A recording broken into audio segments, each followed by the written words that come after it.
1. Karen exige que je donne des articles gratuits à sa fille parce qu'elle est influenceuse, sinon elle fera de la mauvaise publicité, sauf que ce n'est pas aussi viral quand elle finit par faire des travaux d'intérêt général après avoir vandalisé ma boutique.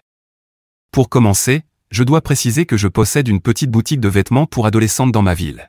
J'adore ce que je fais et j'aime aider les jeunes filles à trouver des tenues qui les font se sentir confiantes et stylées, sauf quand je tombe sur certains clients. Comme il y a quelques jours, lorsque j'ai vécu une situation tellement surréaliste avec une cliente et sa fille que j'ai encore du mal à y croire.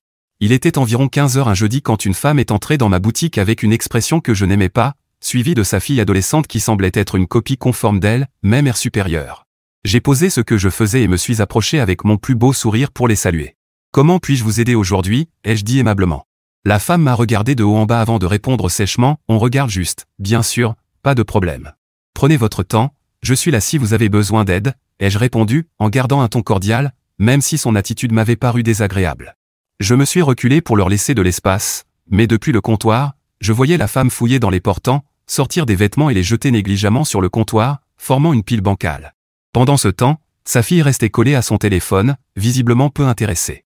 Après quelques minutes, je suis revenu vers elle, inquiète du désordre qu'elles étaient en train de créer. « Excusez-moi, si vous cherchez quelque chose en particulier, je peux volontiers vous aider à le trouver », ai-je proposé. Elle a jeté un regard par-dessus son épaule et a répliqué « J'ai déjà choisi ce que je veux, pas la peine de vous déranger ». Quand elle a terminé sa sélection, plus de 20 articles entre top, jeans, robes et accessoires, elle ne m'a pas demandé mais ordonné de les mettre dans des sacs. J'étais de plus en plus déconcerté par son attitude. « Bien sûr, laissez-moi scanner tout ça et je vous dirai le total », ai-je dit en commençant à plier et emballer les vêtements. Mais quand j'ai annoncé le montant, elle m'a adressé un sourire suffisant et a lancé « Oh, je pensais les prendre dans le cadre d'un accord pour vous faire de la publicité. Voyez-vous, ma fille est une influenceuse très populaire sur TikTok, et elle a besoin de nouveaux vêtements pour ses vidéos. En échange, nous vous ferons de la promotion gratuite et la taguerons dans ses publications. C'est génial, non ? J'étais stupéfaite. En 5 ans de gestion de ma boutique, personne ne m'avait jamais proposé une chose pareille. Je ne fais généralement pas ce genre de collaboration, mais j'avoue que j'étais curieuse de voir quel genre d'influenceuse était cette fille, la même qui restait en retrait, l'air ennuyé. C'est une proposition intéressante, ai-je répondu diplomatiquement. Pourriez-vous me montrer le profil de votre fille afin que je voie son contenu et sa portée ? Juste pour me faire une idée de la collaboration. La femme a paru ravie et a demandé à sa fille de me montrer son TikTok. La fille, agacée, m'a tendu son téléphone. Surprise, non seulement elle n'était pas une grande influenceuse comme sa mère le prétendait, mais elle avait à peine 1500 abonnés. La plupart des vidéos étaient des danses sur des musiques à la mode, rien de particulièrement original ni lié à la mode ou au style. Son contenu ne correspondait absolument pas à mon image de marque. J'ai essayé de lui expliquer cela le plus gentiment possible, je vous remercie pour votre offre, mais pour être honnête, je ne travaille pas avec des influenceurs, surtout avec des comptes encore récents et d'un univers différent du mien. Je ne pense pas qu'une collaboration soit pertinente pour le moment. Elle n'a pas voulu accepter mon refus. Elle a insisté que le nombre d'abonnés n'avait pas d'importance, que j'aurais quand même de la visibilité et que, c'est pour ça qu'on ne vous fait pas payer, on prend juste quelques petites choses. Elle a même osé dire que, lorsque le compte de sa fille grandirait grâce à mes vêtements, on pourrait envisager un futur tarif pour que je la paie. Elle a ajouté que si je les aidais maintenant, elle pourrait peut-être me faire une remise spéciale, plus tard. J'ai eu du mal à ne pas éclater de rire devant tant de générosité. Je suis resté ferme et professionnel, je suis désolé, mais comme je l'ai dit, je ne suis pas intéressé par ce type d'arrangement. Je valorise mes produits et je ne les vends qu'au prix affiché. J'espère que vous comprenez ma position. C'est là que la femme a changé du tout au tout. Elle a froncé les sourcils et s'est mise à crier qu'elle n'avait pas conduit pendant 30 minutes et dépensé de l'essence pour que je refuse. Selon elle, je leur devais les vêtements pour le dérangement ou au moins le remboursement du carburant pour leur temps précieux perdu. J'étais de plus en plus incrédule face à ces arguments absurdes. Excusez-moi, mais je ne vous ai pas demandé de venir, ni promis quoi que ce soit. Je ne suis pas responsable de votre décision de faire la route jusqu'ici. Elle a continué, affirmant que toutes les boutiques faisaient ce genre d'accord et que j'étais une mauvaise négociatrice pour avoir gâché l'occasion, que je devrais être reconnaissante que sa fille s'intéresse à mes vêtements, vu la supposée mauvaise qualité de mes produits. En gros, elle insinuait que ma boutique était nulle et qu'elle me rendait service en associant sa fille à ma marque. La goutte d'eau a été lorsqu'elle m'a suggéré que, si je gérais mon commerce avec un tel état d'esprit, je ferais mieux de changer de métier. J'ai pris une grande inspiration et compté jusqu'à 10 pour ne pas perdre mon calme. Madame, je crois que j'ai été clair et je ne changerai pas d'avis. Donc, s'il vous plaît, si vous n'avez rien à acheter, je vais devoir vous demander de quitter ma boutique. Je ne tolère pas le manque de respect. Elle est devenue rouge de colère et s'est mise à hurler comme une folle, me traitant d'ingrate et menaçant de ruiner ma réputation. Elle a ordonné à sa fille de commencer à filmer, disant qu'elles allaient dénoncer mon service déplorable sur les réseaux sociaux. J'en avais assez et j'ai décidé d'en finir. Très bien, ça suffit. Vous avez deux options, soit vous partez maintenant avec votre voiture, soit j'appelle une voiture avec sirène et vous partirez en patrouille vers le commissariat, où vous verrez comment rentrer chez vous. À vous de choisir. Cette menace a semblé porter ses fruits, leur ton a aussitôt changé. Marmonnant que je le regretterais, elles ont ramassé leurs affaires et se sont dirigées vers la sortie. Avant de partir, la femme s'est retournée et a crié « Tu vas entendre parler de moi, idiote, je vais te ruiner ». J'ai répondu avec mon plus doux sourire « Excellente journée à vous, madame. Revenez quand vous voulez ». Avec un grand claquement de porte, elles étaient enfin parties. Je tremblais encore sous l'effet de l'adrénaline, incapable de croire à tant de culot.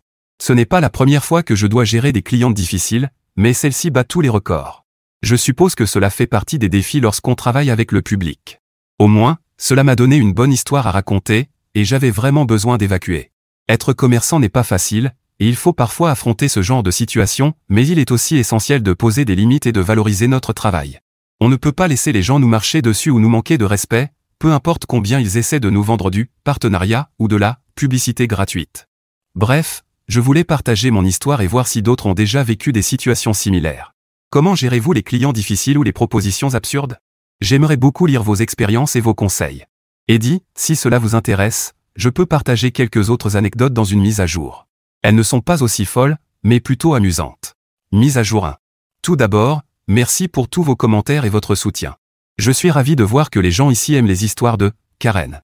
Aussi, j'ai oublié de mentionner un détail dans mon post original, ma boutique est équipée de caméras de sécurité, à la fois pour prévenir le vol et pour enregistrer ce qui se passe dans le magasin. Donc, si cette femme met sa menace à exécution et tente de me ruiner, avec une publication, j'ai des preuves pour défendre ma version. Honnêtement, je doute que sa parole ait beaucoup de poids, vu son attitude et la portée limitée du compte de sa fille. Bref, en laissant cet épisode désagréable derrière moi, je voulais partager deux autres aventures avec des clientes et clients un peu spéciaux. La première remonte à quelques années, pendant la période des fêtes. Un homme est entré, cherchant un cadeau pour sa petite fille adolescente, jusque-là, rien d'anormal. Le problème a commencé quand je lui ai montré des options et qu'aucune ne lui convenait. Trop provoquant, a-t-il dit pour le premier article. Trop ennuyeux, à propos d'un pull. Trop cher, pour un jean de marque. J'ai essayé de le guider, de lui proposer d'autres choix, mais rien ne le satisfaisait. À un moment donné, clairement frustré, il m'a lancé « Vous n'avez rien qu'une fille correcte pourrait porter ? Quelque chose qui couvre son corps et ne montre pas tout ? Je ne veux pas que ma petite fille se pavane en attirant les garçons, elle a 13 ans. » C'est là que j'ai compris, il voulait des vêtements pour une enfant, pas pour une ado, or ma boutique s'adresse aux adolescentes. Aussi délicatement que possible, je lui ai expliqué qu'il devrait peut-être chercher dans le rayon enfant d'un grand magasin, que la mode jeune d'aujourd'hui était différente, et que ma boutique suivait ce style-là. Il n'a pas aimé ma suggestion. Il s'est mis à râler sur la jeunesse d'aujourd'hui, à dire que, de son temps c'était différent, à m'accuser de promouvoir la débauche, blablabla. Je me suis contenté d'acquiescer en silence, attendant qu'il ait fini pour qu'il parte. Quand il a enfin épuisé son stock de plaintes, il a dit « Bon, montrez-moi cette jupe là-bas, la plus longue que vous avez. Mais je vous préviens, jeune fille, si je vois un jour ma petite fille porter quelque chose d'inapproprié de cette boutique, je viendrai me plaindre que vous l'avez pervertie. » J'ai dû me mordre la langue pour ne pas éclater de rire. Bien sûr, monsieur. Mais votre petite fille est votre responsabilité, pas la mienne, ne confondez pas, il est parti en marmonnant que, plus personne ne respecte les anciens. Pauvre petite fille, je ne l'envie pas. La deuxième histoire est plus récente et concerne, je pense, un père célibataire. Il est entré paniqué avec sa fille, qui ne devait pas avoir plus de 12 ans, voulant s'habiller comme son idole pop pour un concert. Le père s'est penché vers moi et a chuchoté d'un ton désespéré, « S'il vous plaît, aidez-moi à la convaincre de porter quelque chose de normal, d'adapté à son âge. Je ne peux pas la voir habillée comme ça, je vais faire une crise cardiaque. » C'était touchant et compréhensible.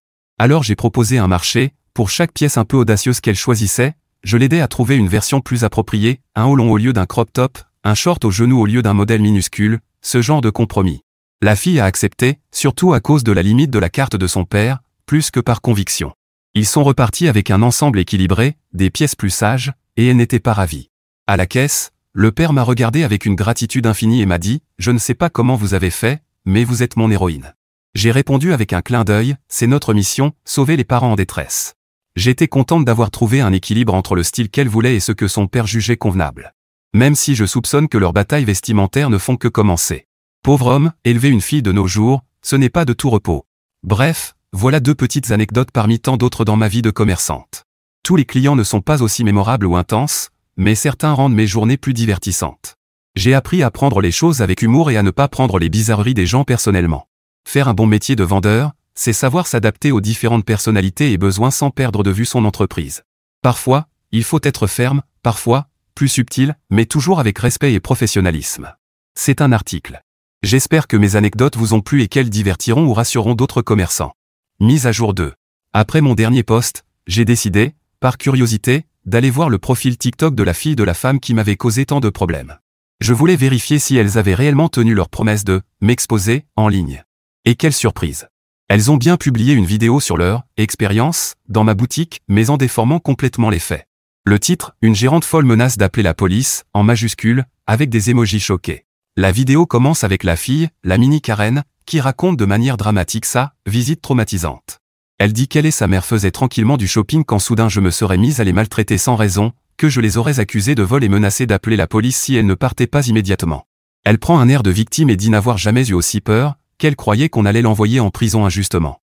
Ensuite, la mère intervient pour appuyer son histoire et en rajouter, disant que j'étais hors de moi, que je criais n'importe quoi, insinuant même que j'avais pu les attaquer physiquement. Elle décrit ma boutique comme sale, en désordre et remplie de vêtements de mauvaise qualité, ajoutant qu'il n'est pas étonnant que personne n'y achète, avec une propriétaire aussi déséquilibrée. Le pompon, elle montre quelques extraits de la vidéo qu'elles avaient filmée dans la boutique sans mon consentement, mais évidemment montée pour faire croire que je les mettais dehors sans raison. On m'entend clairement dire que si elles ne sortent pas, j'appelle la police, mais elles ont coupé toute la partie précédente où je refuse leur chantage et où je perds patience face à leur impolitesse. La vidéo se termine avec la fille appelant ses abonnés à partager leur histoire et à dénoncer ma boutique pour que plus personne n'ait à subir ce qu'elles ont vécu. Yeux humides et voix tremblantes, elle remercie sa communauté, expliquant qu'elle et sa mère sont encore traumatisées. J'étais glacé en voyant autant de mensonges rassemblés. Je n'en revenais pas de leur manipulation et de leur victimisation. Elles ont peint un tableau complètement faux, me faisant passer pour la méchante, alors que ce sont elles qui m'ont manqué de respect et tenté de m'escroquer. Le pire, c'est que la vidéo commençait à avoir une belle visibilité, bien plus que ce à quoi je m'attendais pour un si petit compte. Elle avait déjà des milliers de vues, de likes et de commentaires furieux à mon encontre, des gens me traitant d'abusive, de folle, et appelant même au boycott de ma boutique. Je n'en revenais pas. Ma réputation, que j'avais bâtie à la sueur de mon front, était salie par une paire d'impostrices en mal de notoriété, persuadées d'être des influenceuses.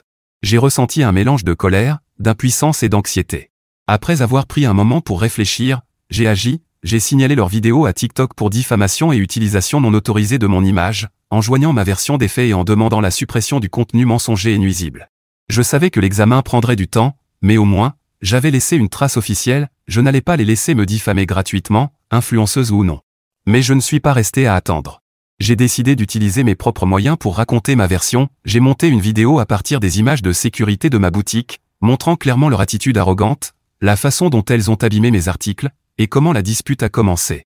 Malheureusement, les caméras n'enregistrent pas le son, alors j'ai ajouté une voix off pour expliquer exactement ce qui s'était passé. J'ai aussi inclus un court montage au début avec des captures d'écran de leurs vidéos, pour mettre en évidence le contraste entre leur version et la réalité.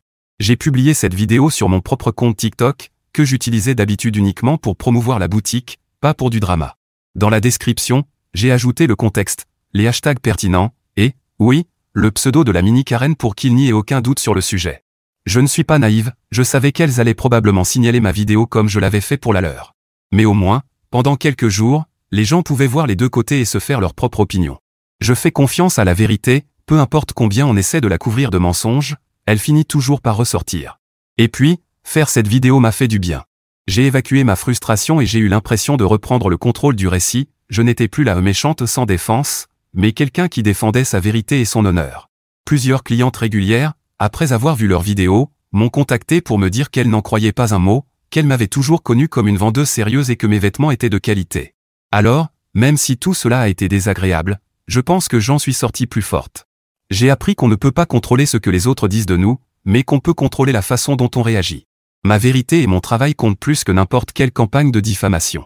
Maintenant, j'attends simplement que TikTok retire leurs vidéos diffamatoires. Quoi qu'il arrive, je reste debout, plus forte et plus résiliente qu'avant. Mise à jour 3. Après ma dernière publication, plusieurs choses importantes se sont produites dans cette histoire. D'abord, la plateforme est intervenue et a supprimé à la fois leurs vidéos et la mienne quelques jours plus tard. Ils ont préféré tout retirer pour éviter davantage de polémiques. Honnêtement, cela ne me dérange pas du tout, car ma vidéo avait déjà rempli son rôle, exposé leur version biaisée et partagé la mienne. Fait intéressant, après la publication de ma vidéo et avant sa suppression, plusieurs personnes qui défendaient initialement la Karen et sa fille ont fait volte-face et présenté publiquement leurs excuses. Certaines ont même publié leurs propres vidéos admettant qu'elles m'avaient jugé trop vite sans connaître les faits et qu'après avoir vu mes preuves, elles avaient compris que les accusatrices mentaient éhontément.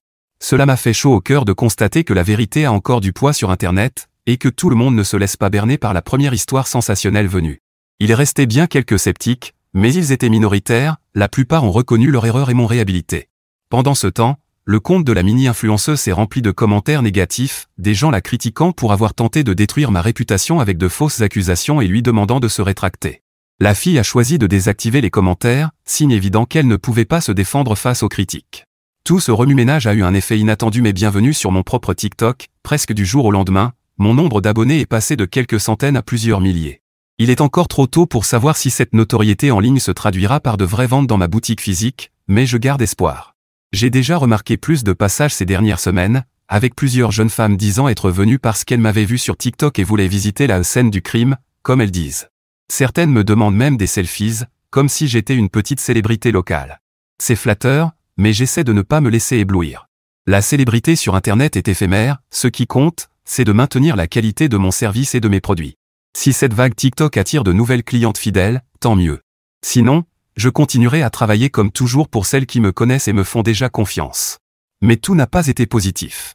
Il y a quelques jours, en arrivant tôt pour ouvrir, j'ai découvert que ma vitrine avait été vandalisée pendant la nuit.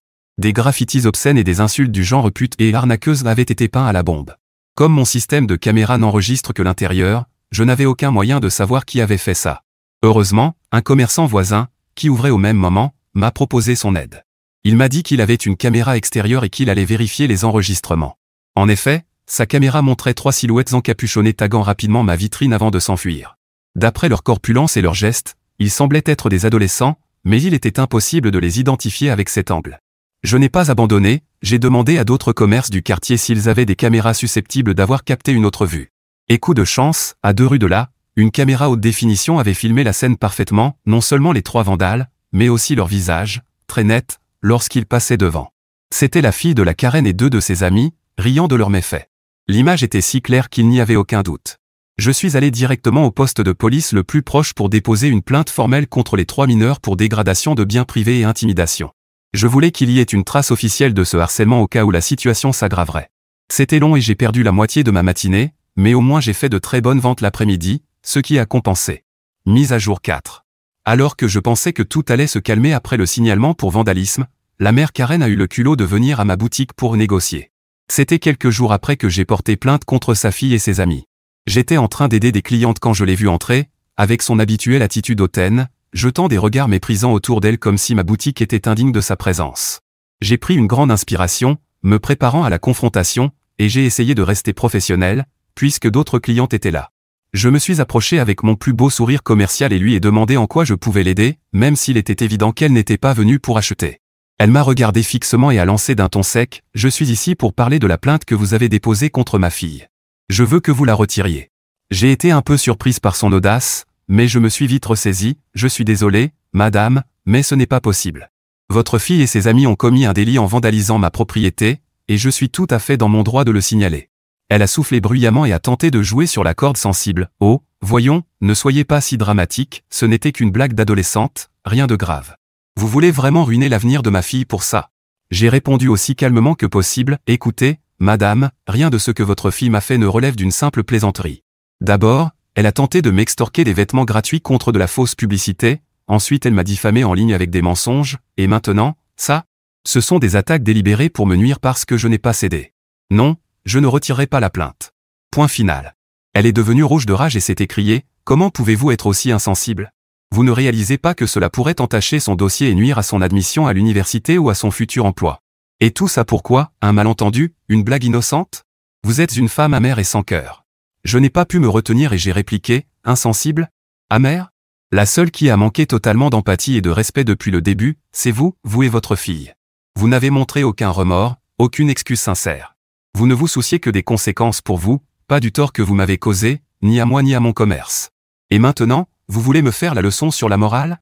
Franchement. » Après un silence gêné, Elle a tenté une autre approche, celle de la mère courage, d'accord, je comprends que vous soyez blessé et en colère.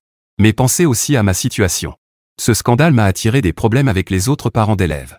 Les amis de ma fille faisaient une soirée pyjama et sont sortis en douce sans que je m'en aperçoive pour faire cette blague. Maintenant, les parents me reprochent de ne pas les avoir surveillés et me traitent d'irresponsable. Je suis une mère célibataire qui fait de son mieux, je n'ai pas des yeux derrière la tête. Je suis resté impassible, écoutez, je suis désolé que vous ayez des soucis avec les autres parents, mais ce n'est pas mon problème. Vous étiez l'adulte responsable cette nuit-là, et manifestement, vous n'avez pas supposé les limites nécessaires. En fait, je ne serais même pas surprise que l'idée de cette blague vienne de vous, vu nos antécédents. Alors ne venez pas pleurer à cause des conséquences de vos propres actes. Je ne suis pas la méchante pour avoir signalé un vrai délit et demandé justice. Voyant que ça ne marchait pas, elle a sorti sa dernière carte. Elle a sorti son portefeuille et posé une liasse de billets sur le comptoir. Écoutez, faisons un marché. Voici 200 $ en liquide. Retirez la plainte contre ma fille et ses amis, et l'argent est à vous, pour le dérangement. Tout le monde y gagne, non? J'ai pris la liasse du bout des doigts, comme si c'était sale, et je la lui ai rendue fermement, gardez votre argent, madame. Je doute que 200 $ couvrent même l'amende qu'il attend pour les dégâts. Les policiers m'ont dit que ça pouvait aller jusqu'à 10 fois cette somme, sans compter les heures de travail d'intérêt général que votre fille devra effectuer. Alors gardez cet argent pour ce qui s'en vient. Le visage de Karen est passé du rouge au violet de colère, clairement, elle n'avait pas l'habitude qu'on lui dise non. Au lieu d'exploser, elle a pris une grande inspiration et a voulu monter les enchères, d'accord, 2000 $ en liquide, tout de suite. Vous retirez la plainte et on efface tout. Pensez à ce que vous pourriez faire avec cet argent pour améliorer votre boutique. C'est une offre très généreuse, non? Je lui ai lancé un regard appuyé, vous savez quoi, madame? Je ne veux pas de votre argent. Aucune somme ne compensera le tort que vous et votre fille m'avez causé, et encore moins ne me fera renoncer à mon droit de demander justice. Je préfère que vous subissiez les véritables conséquences de vos actes, que vous ressentiez le poids de la loi et que vous en tiriez une leçon, plutôt que de vous laisser vous en tirer avec quelques billets. La justice n'est pas à vendre, du moins pas la mienne. Elle a écarquillé les yeux et la bouche, outrée, comme si elle n'arrivait pas à comprendre mon refus. J'imagine que, dans son petit monde privilégié, elle a l'habitude d'obtenir tout ce qu'elle veut. Elle a remis les billets dans son sac, m'a lancé un regard plein de mépris et de rancune, se retenant visiblement d'exploser, probablement parce qu'elle savait qu'il y avait des caméras. Finalement, elle a attrapé son sac et s'est dirigée vers la porte, mais je l'ai prévenu, si vous ou votre progéniture essayez encore quoi que ce soit, je vous poursuis pour avoir respiré près de moi. J'ai plus de preuves que le FBI sur toutes vos conneries. Alors sortez de ma boutique et ne remettez plus jamais les pieds ici. C'est clair, ou vous voulez que je vous fasse un dessin? Ma réponse l'a complètement déstabilisée, elle n'a rien dit, m'a lancé un dernier regard assassin et a quitté les lieux en furie. Dire tout cela m'a soulagé, mais j'espère sincèrement qu'elle ne tentera plus rien, parce que je ne suis pas d'humeur à supporter ces bêtises. Réponse à un commentaire demandant si Karen avait recommencé quelque chose, cela fait maintenant 5 mois, et je n'ai plus eu de nouvelles d'elle. J'ai envisagé de faire une mise à jour, mais il n'y a pas vraiment de matière, je n'ai pas beaucoup d'informations sur le duo de Karen.